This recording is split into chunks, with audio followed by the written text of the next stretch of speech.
Pastor, we stand in difficult times. One of the things that I think is most important is that if you are experiencing abuse and violence in your home, seek the resources. Don't stay where you are. Seek the resources to escape. The biggest lesson that we have is that we must protect those who cannot protect themselves.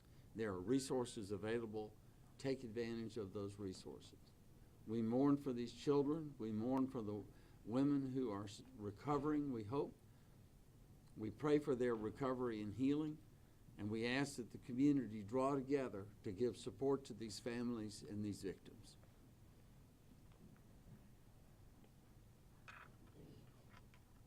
Good morning. On this morning, Satanya Smiles and I, who's an advocate in the Cedar Grove area, had the opportunity to go and speak with some of the family members of the victims that we lost on yesterday.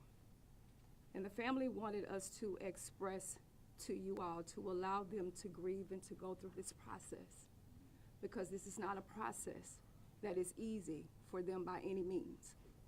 They want you to allow the Shreveport Police Department to do their job in this investigation. I also wanted you to know to continue to pray for their families, but also wanted you to understand that 7 of those children belong to Mr. Elkins, who took their lives, and 1 did not. And they wanted to ensure that you all had correct and precise information. This is a difficult process. And at this point, what they are trying to do is to wrap their mind around what has occurred in their family. How do they navigate through this? So if it's anything that you can do for them right now, is to keep them the priority.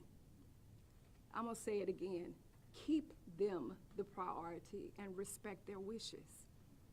Respect their wishes as their loved ones go through surgery and they're healing and they're in a dark place because they don't know how to wrap their minds around all of this.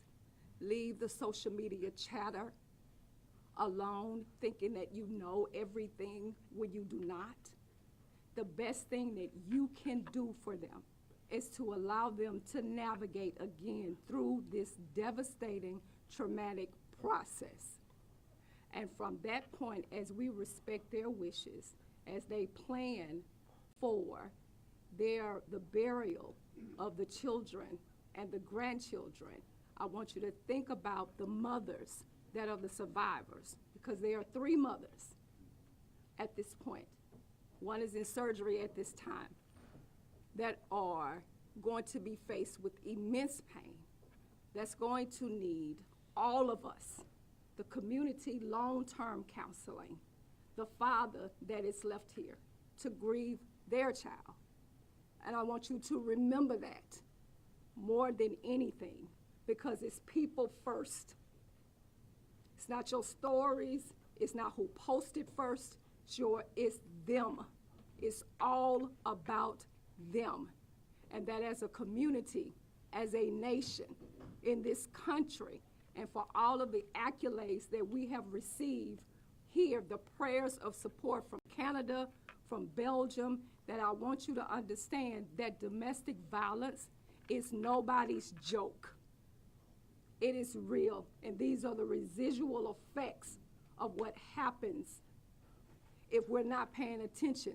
And it is a concerted, collaborative effort for us all to make.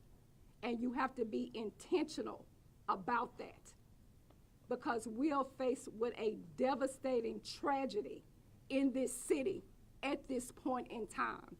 And we don't have all of the answers, but you can rest assured that the work that we started will continue.